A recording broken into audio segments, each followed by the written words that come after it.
and Caregivers as Partners, Journey to Joy, Wellness, and Wholeness Conference. I'll be your host for this session, Nicole Cummings Morgan. Thank you so much again for joining. We appreciate you. So we just like to, even though we know we already started off the morning with the land acknowledgement, it's always great to acknowledge the land that we're living on, that we are meeting on. In particular, for me, I like to add something personal. So I'd just like to begin with, the land we are meeting on is the traditional territory of many nations, including the Mississaugas of the Credit, the Anishinaabe, the Chippewa, and the Haudenosaunee, and the Wyandot peoples, and is now home to many First Nations, Inuit, and Métis peoples.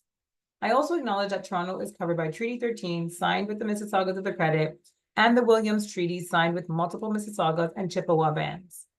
I just want to make sure, Naheem, if you can let me know, are you seeing my notes or are you just seeing just my slides? Because sometimes, I know I'm not on a double screen right now, but I want to make sure that my notes are not showing, because that has happened to me before. And I just want to make sure. So maybe just a thumbs up in the chat to let me know that only slides. Okay, awesome. Thank you so much. I appreciate that. Okay. Yes, so, and for me, I like to add the grandfather teaching. So this session, because it's called All Things Connect, I'd like to start off with a story from the 7 grandfather teachings. According to the story, long ago, a messenger sent to see how the Anishinaabe were living discovered that the Anishinaabe were living their life in a negative way, which impacted their thoughts, decisions, and actions. Some had hate for others, displayed disrespectful actions, were afraid, and told lies, and cheated. Others revealed pride or were full of shame. During his journey, the messenger came across a child. This child was chosen to be taught by the 7 grandfathers to live a good life. He was taught the lessons of love, respect, bravery, truth, honesty, humility, and wisdom. Before departing from the 7 grandfathers, they told him, each of these teachings must be used with the rest. You cannot have wisdom without love, respect, bravery, honesty, humility, and truth. You cannot be honest if you are only using one of the other teachings. To leave out one teaching would be embracing the opposite of what the teaching means. The 7 grandfathers each instructed the child with a principle. It was then up to the child to forget them or to put them to use. Each one of us here today, we represent that child. We must faithfully apply the teachings of our 7 grandfathers to our own lives, and we must place our trust in the Creator. We must also never forget to be sincere in our actions, character, and words. And for me, this is truly, heartfelt for me, because I strongly believe that all things connect. And when we think about the values talked about and spoken about in the grandfather teachings, many of us could probably go back to our early childhood experiences and think about what our parents taught us, whether you're faith-based or not, doesn't matter where you're coming from. Just like Elder in our keynote speak, Elder Clayton Shirt, he said, we are all human beings. So despite where we're coming from spiritually, we all still connect on a human level. So the idea that we should always go back to these truths and these values, I believe, is important in connecting us, and how important it is to transforming our thoughts to lead to holistic well-being and success. And that's what we're going to talk about today. How transformative thoughts lead to holistic well-being and success, and actually how it does. Like, how do we do this? How do we transform our thoughts? So who am I and why this topic? I'm an educator. I'm dedicated to breaking cycles to create change for well-being. I am a children's advocate. I am an idea generator with ideas that can change the world. I'm a mother of adult children. I'm a wife, a future podcaster, an author, a business owner, and I'm a person just ready for radical reform. I really believe that we are at an age and time where we need to truly look and reflect on what we're doing for ourselves and as parents and caregivers, because we are creating generational situations, right? When we're thinking about this idea of what legacy do I want to leave? What do I want to promote for my children? And what do I want them to be able to share with their children? The idea for me is that if we can start now by transforming our thoughts, we truly can contribute to us being well. And we're going to talk about that. So a little, this is a little connect before the content. I always like to do a little fun activity.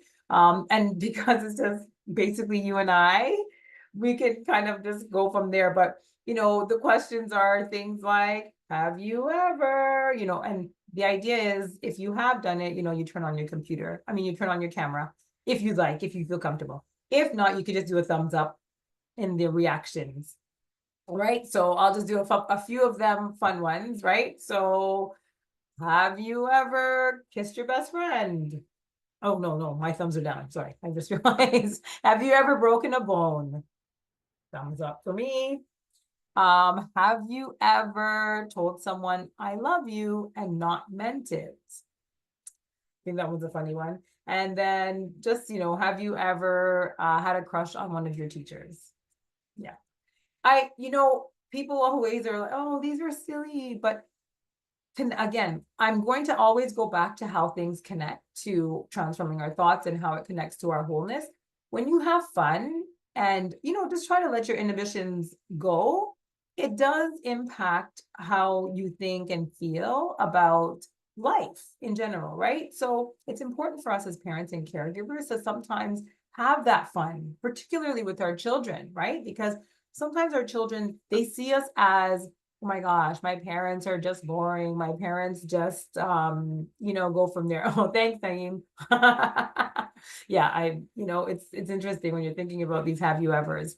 But yeah, it's important for us to be seen as more than just their parents. And we know already when we're thinking about boundaries, we don't want to be seen as their friend in per se, but we also want to make sure that whatever we're doing to make sure that we're connecting with our children, it's something that's positive, it's authentic, it's meaningful, it's something that they're going to be able to take with them as they move on into their life and being successful in their life, and also with their friends. And then also, hopefully, if they decide to have a family, they take it, they're bringing it to their family as well. Okay, awesome. Thank you for participating in that. So we always know that when we're thinking about understanding topics and sessions, we have to have definitions. So when we think about what transformative thoughts mean, I got this definition from Dr. Don Wilson, who is what was it again? He's a therapist, but he does a lot of work with couples. That's what it is. Yeah, he's a couples therapist. And his idea for his definition is transformative thoughts or thinking is a profound shift from limiting beliefs and negative habits to more empowering thoughts and actions that drive personal growth and success. Okay. It represents a radical mind shift that can drive change. And that's what we want. Now, when we're thinking about holistic development, what does that really mean? So holistic development speaks to the idea of wellness that encompasses and relates to our mental development, emotional, social, our physical, our professional, our spiritual, our financial. All of those things are connected, and all of those things are needed when we're thinking about transforming our thoughts, because you don't just transform your thoughts for one area of life, right? We need to do it for all areas of life. So when we're considering this idea of transformative thoughts and holistic well-being, it's important for us to think of that. And of course, I forgot to put on my timer, so I'm hoping to watch the time because I know that you also have to leave. So I want to make sure. Okay, so because it's just us, if it's okay, you're supposed to go to a Mentimeter and answer the question, what is success? But I feel like, you know what, it's just us. So maybe if you want to just share with me, whether it's in the chat or if you're able to speak, unmute yourself, that would be great. But what does success mean to you? What are your ideas when you're thinking of what does success mean to you? I'll take a look in the chat to see. Contentment, yes, for sure. Yeah, being content. I feel like that's when we're thinking of success, it is so personal, right? Success means so many things to so many different people. And that's why when we're thinking about even, the dictionary says that success is the accomplishment of an aim or purpose. And for us as parents and caregivers, the aim and purpose for us when we're thinking about the success for us is that we want to make sure that our children are successful. And for us, if your definition is contentment, then possibly that's what you want for your child, right? You just want them to be content. You want them to be okay. And that's similar to me. For me, when I think of success, I think of the idea that, before when I was growing up, academics was huge. Success for my parents was academics. Like if you weren't getting straight A's, you weren't successful. But when you think about it, there's so much more involved, right? That created a lot of stress for some of our young people. But now we've had to transform our thoughts and understanding to recognize that it's not just about academics anymore. It's beyond that. There's emotional success. There's social success. How are they with their friends? Emotional success speaks to the idea of how are they handling their self-regulation? How do they handle conflict? How do they handle their emotions? When we're thinking about financial success, how are they managing their money? Physical, how are they exercising? Are they eating well, right? And then of course there's the mental health piece, right? Are they well? Are they doing okay in their mind? And that's the type of success that I think many of us are recognizing as important. Thank you so much for contributing to that conversation. So, your thoughts are incredibly powerful. When we think about the idea of manifestation, when we're thinking about affirmations, we have to choose our thoughts wisely. Joe Dispenza is a chiropractic doctor who talks a lot about this. So that's where I got into and how I got onto this idea of, how do our thoughts transform our, being. Joe Dispenza really speaks about this idea that if our thoughts can sometimes cause disease and negative feelings and negative emotions, then maybe our thoughts can also do the opposite, right? Maybe they can heal us. Maybe they can create positive ideas for us. Maybe they can create positive emotions. So as an educator, for me, I looked at a lot of the children I was working with, the families I was working with, and I realized many of us were living and thinking in a negative way. And I wanted us to really just start to change that. So that's why this idea came to be. And that's why now my new message, my new advocacy, my whole fight for our society and our children, our families, all is about changing our thoughts. And with that, I created this cycle. It's called Remember, Reflect, Change, and Maintain.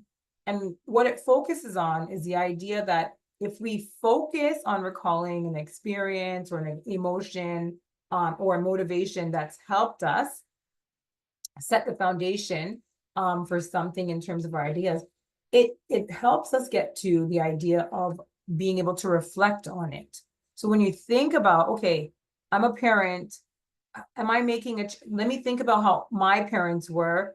All right, now what do I want to do? So am I going to reflect on it so I can change? Yes, that's the goal. So you remember what the situation was, the experience, then you reflect. Okay, so this stage when we're thinking about reflection is taking the time to meditate and just, extract some type of meaning from it. And then you think, okay, do I want to make a change? Right? Whether the change is a thought, whether the change is an action, you're considering the idea of, yes, I need to make a change. And then when you make that change, maintain it. We know that children look for consistency, right? They're looking to us as their role model. We are their first teachers. So if we're not able to remember incidents about, like kids will be like, mom, don't, or, parents, mom, dad, don't you remember when you were a kid? How did it feel? So that's what we sometimes have to go back to and then reflect on it and then make a change in terms of whatever decision we're making for ourselves and our children, and then maintain that change, right? So don't go back on our word, right? The speaker for this morning, keynote speaker, what was her name? Sarah, she was talking about that, right? Just making sure that as adults and parents and caregivers, we're doing the best that we can for our young people. So when we're thinking about the state of your life, it's nothing more than a reflection of the state of your mind.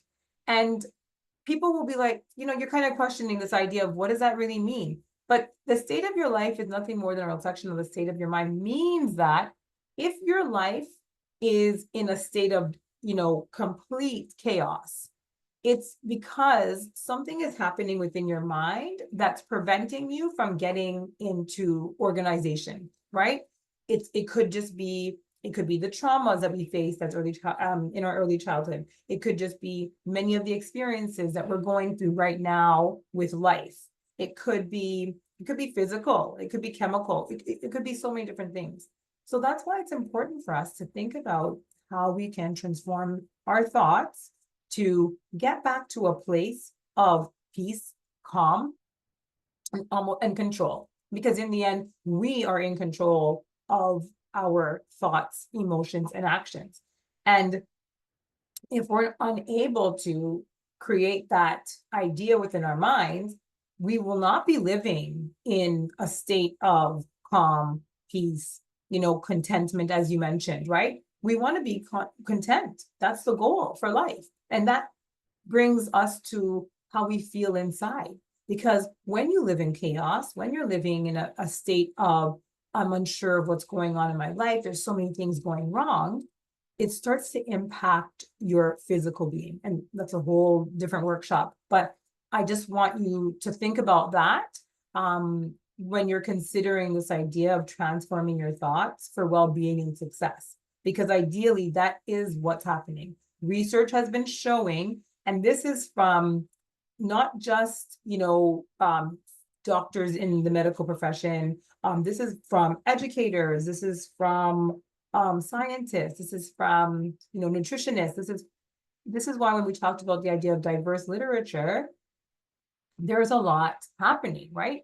People are constantly understanding more and more now that what happens in our mind is impacting our bodies. So one of the examples I give is this idea where imagine that you're living in a situation where you're very stressed. What usually happens? You might have a headache. You might start feeling nauseous in your stomach. So when we start to transform our thoughts to a night, to that being positive, being grateful, thinking about, okay, what am I worried about? Can I control this? If I cannot control this, what do I need to do then to manage this feeling that I'm feeling? How do I make myself feel better, not just mentally, but physically?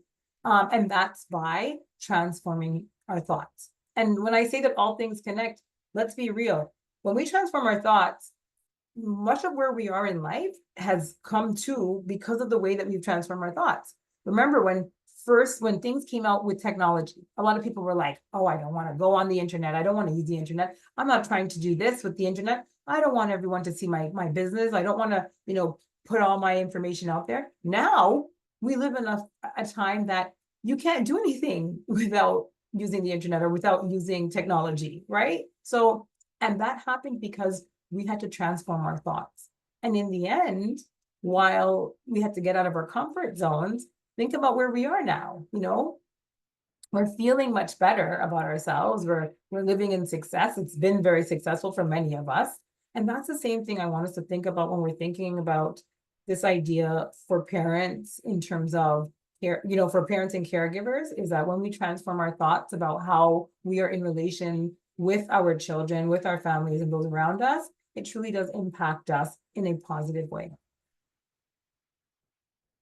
Hi, welcome. Thank you so much for joining.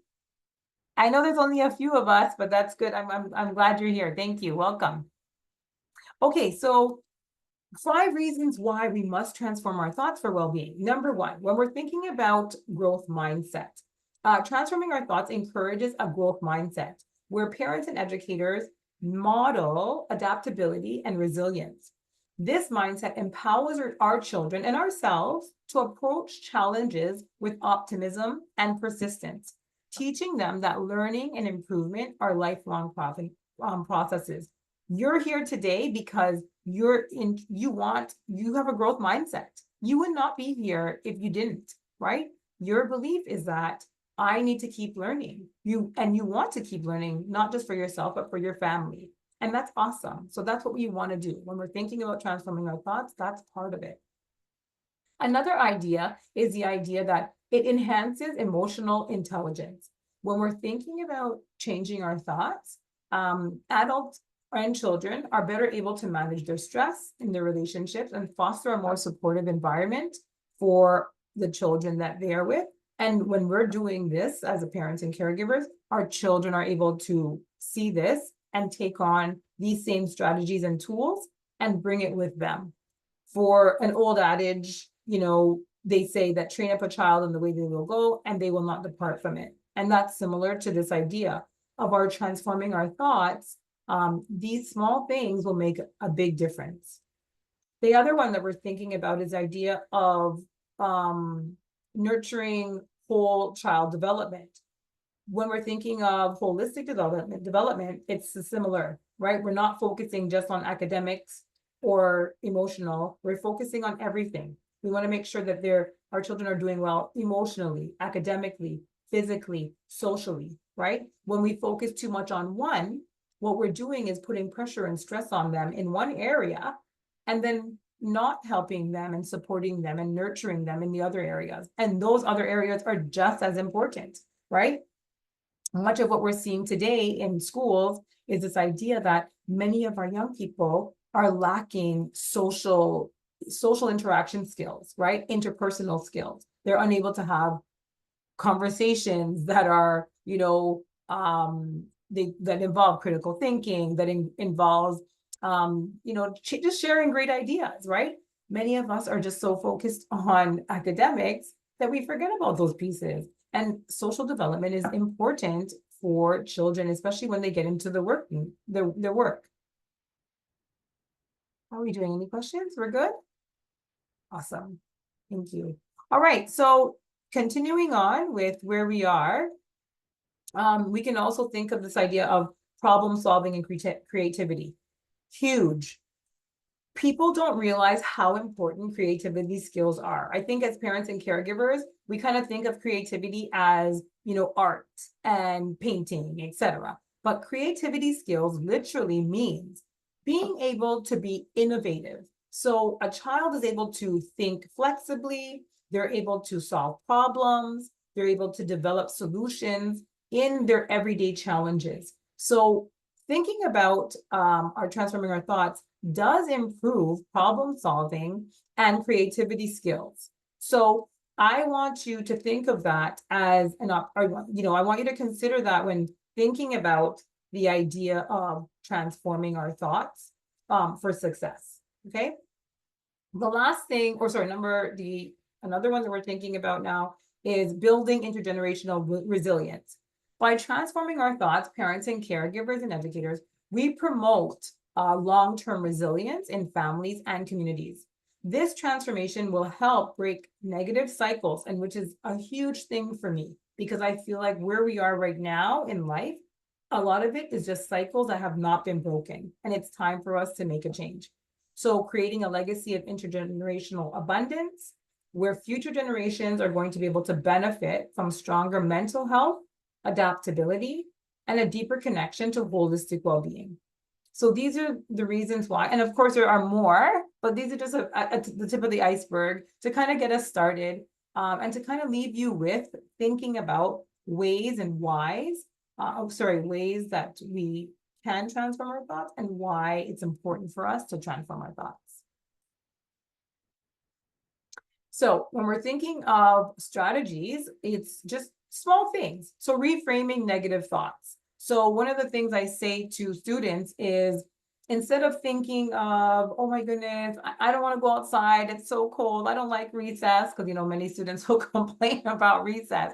I usually say to them, how about we reframe our thoughts and think about this? You know what? Being outside is amazing. Or this idea where I heard a speaker say, his name is Eddie Pinero. He said, instead of saying, I have to do something, how about saying, I get to do something, right? So when we're thinking about this idea of, reframing negative thoughts, it's a piece of gratitude. It's adding that piece of, positiveness to whatever we see as negative, right? We just reframe the thought. And that kind of speaks to many of the things that we do, especially as adults. By doing that for our children and modeling that for our children, that helps them in their challenges. If you can reframe the fact, oh my gosh, I have to go home and cook. Oh my gosh, I got to go home and do this, and change it to, you know what?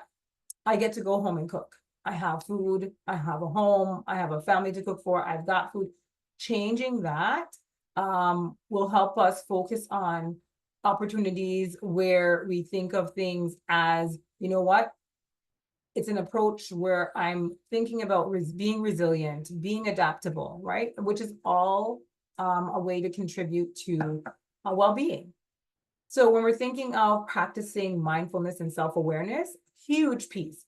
I think awareness is a huge part of reflection, and many of us are not aware, right? When we think of this idea of certain individuals in our workplace, right? As adults and parents and caregivers, imagine working in a place where a person comes into work and they're constantly miserable.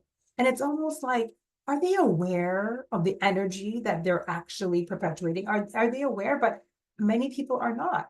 And so when we're thinking about, how to transform our thoughts, being aware and self-aware really does help that. And practicing mindfulness is a good start. So mindfulness for you could be different things. I mean, it could be something for everybody. Everyone is different in terms of their mindfulness, right? Some people pray, some people meditate, exercise, go outside for walks. It's all up to you. But practicing these strategies will help you with your thoughts, your emotions, and your behaviors, considering breathing exercises, and just, pausing throughout the day to reflect on how you're feeling, right? Am I feeling angry? And if I am, is it showing to others, and why? What's happening, right? And it helps now for us to observe negative patterns, for us to shift our mindset towards being more positive and more constructive. And again, when we model this for our children, we are creating a generational cycle of positiveness and greatness, right? And that's what it's all about when we're thinking about particularly today's conference, joy, wellness, and wholeness. That's what we want for our young people. That's what we want for ourselves, right?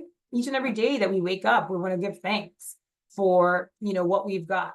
So I really want you to think about some of these ideas and what's happening for yourself, because it is important for us. Like I said before, it impacts not just our mental, but our physical as well.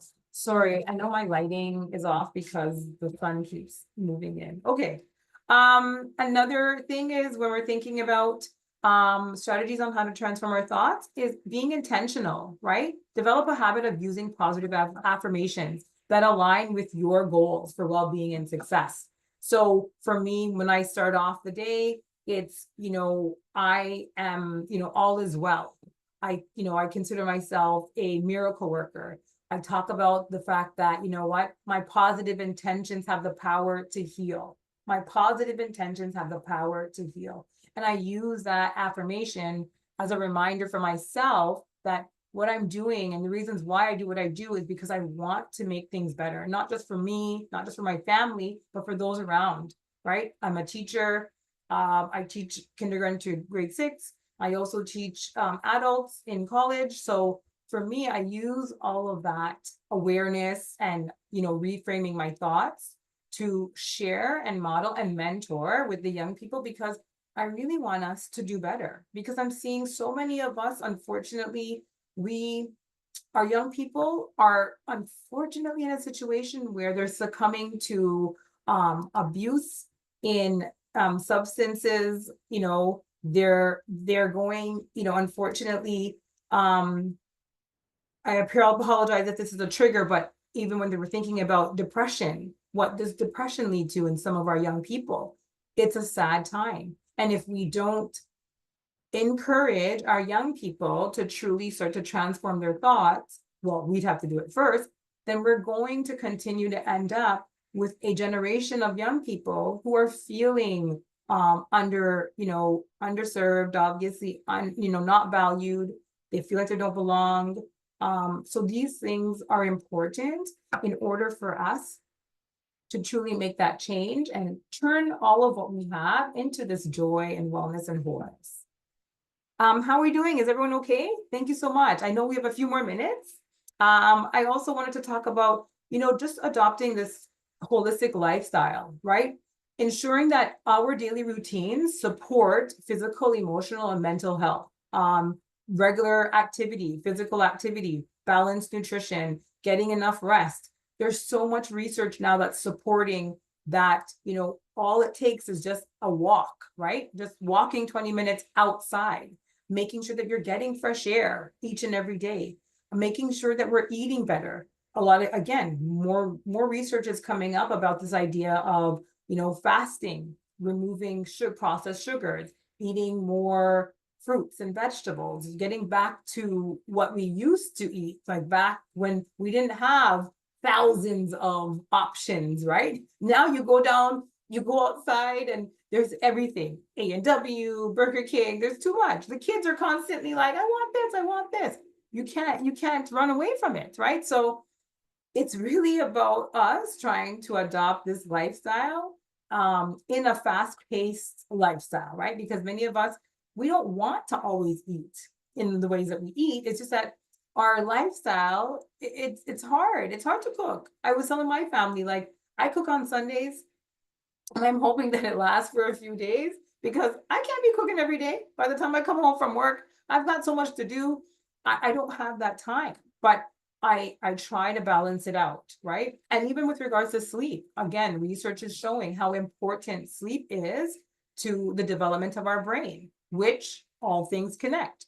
If we're struggling with sleep, our brain is not functioning the way it needs to function. If our brain doesn't function the way it needs to function, it starts to impact our body. And if it starts to impact our body, it starts to impact our behavior. And particularly with children, this is important. When we think about the idea of when I'm in school with some of the children, the first things I ask them when I start to see behaviors that are not of them, and I notice, oh, okay, you know what, something seems strange, about a bit off.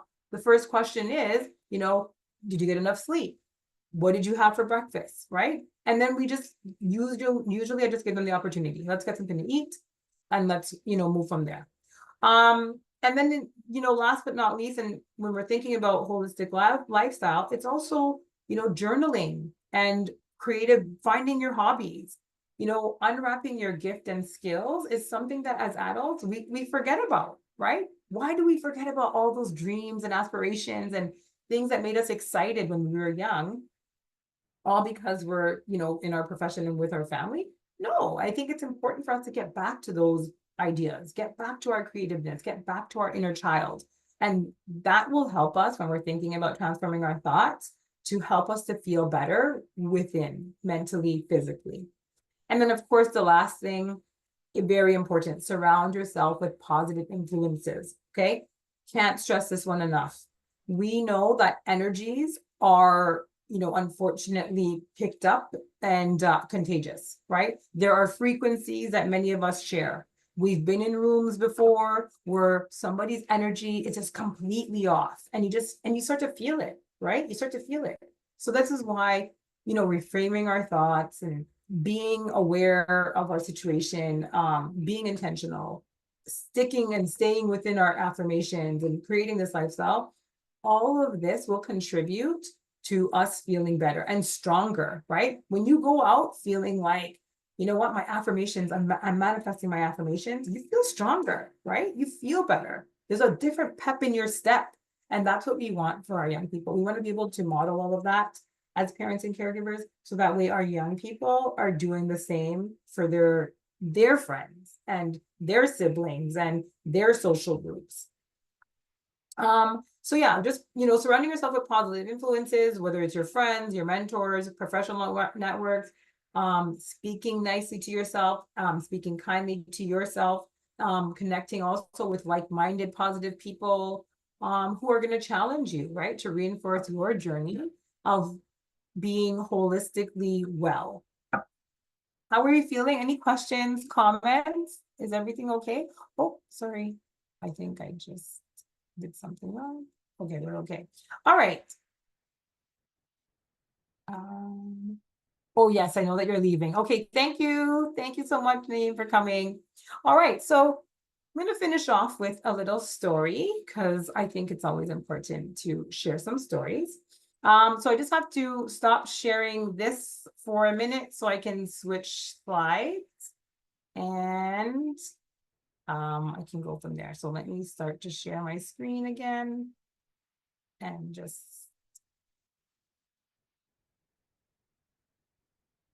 okay. Thanks for your patience there. All right, so here I am.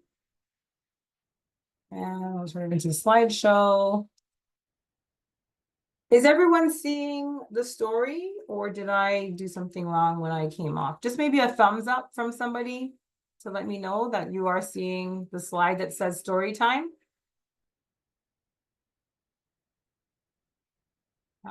Anybody? I guess I'm gonna go for it. Yeah, I'm gonna assume that we're all good to go and everyone's seeing my slides. So I find it hard to learn. I find it hard to learn when people say I'm too slow. I don't try to be, sometimes I just don't know. I find it hard to learn when my friends are really fast. It seems when I feel, sorry, I find it hard to learn when my friends are really fast. It feels like no matter how I try, I still finish last. I find it hard to learn when my teacher is in a rush. So most of the time, if I'm not sure, I keep my questions hush. I find it hard to learn some of the lessons they teach at school, but at home with technology, I'm super smart, super cool. I find it hard to learn science, French, and math, but my papa says when I read a roadmap, I find the perfect path. I find it hard to learn by sitting through activities, but when I get outside to play sports, the other kids, well, they all pick me. I find it hard to learn and remember all the language rules, but at home when I'm building, I can use all the power tools. I find it hard to learn or to write very neat. Like always on the lines, my fingers feel defeat.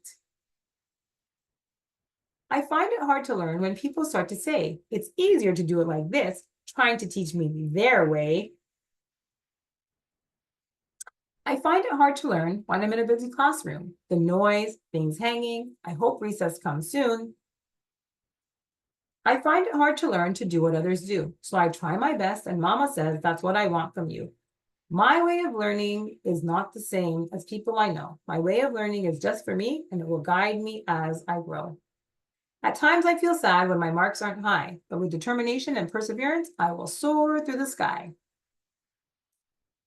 I may not take the path that others may take. Doctor, lawyer, teacher, nope, no worries, I'll still be great. My family, my friends, and teachers only want what's best. That I can agree with, there's no contest. That's just me and my illustrator. Really fun times. So thank you so much. I was, I wanted to, I'm glad that we had some time at the end. I know some of you just kind of came in afterwards, midway. But if there are any questions or comments, I'd love to hear. And I just want to close off with, in terms of, speaking on this topic and helping you all like leave with any type of nugget. I want you to understand that it's really up to you when we think about this idea of how are we making sure that we are transforming our thoughts to be the best person, the best people that we can be when we're thinking about being the parents and caregivers to our children, or educators for that matter, right? I use that story because I think a lot of educators, we're still trying to figure that piece out, right? We're still trying to figure out, how do I make sure that the students in my classroom are feeling comfortable, regardless of what their learning styles are, right? And that has taken time for many of us to understand that children do not learn the same way, right? We understand now that some children, and even for adults, they need to stand up and listen. They need to walk around. They may not be able to sit through an entire lesson, right? And even with you being parents and caregivers, if your child is not looking at you, it doesn't mean that they're trying to be disrespectful. Sometimes people process learning just by, looking somewhere else and focusing on just what they're hearing, whatever the case may be. Ideally, if there's something I want you to leave with today, it's the idea that it's up to us when we think about remembering where we are, remembering some of the experiences that we've been through. It's up to us to reflect on much of what we have been through as adults. Think about the fact that just because they're children and just because we are adults doesn't make us that much different, right?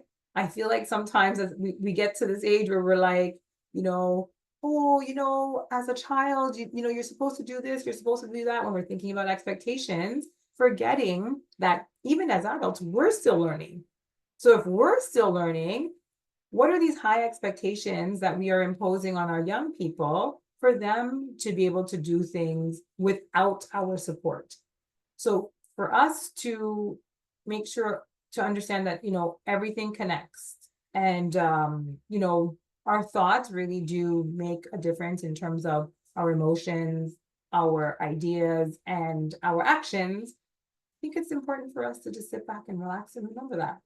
So yes, I leave you with that. Thank you so much for attending. We've got a few minutes. I'd love to hear from anyone in terms of how they're feeling, maybe their ideas and what you've done when you're thinking about how have you transformed your thoughts, or an experience that you've had to transform your thoughts, maybe at work, home, and we can go from there.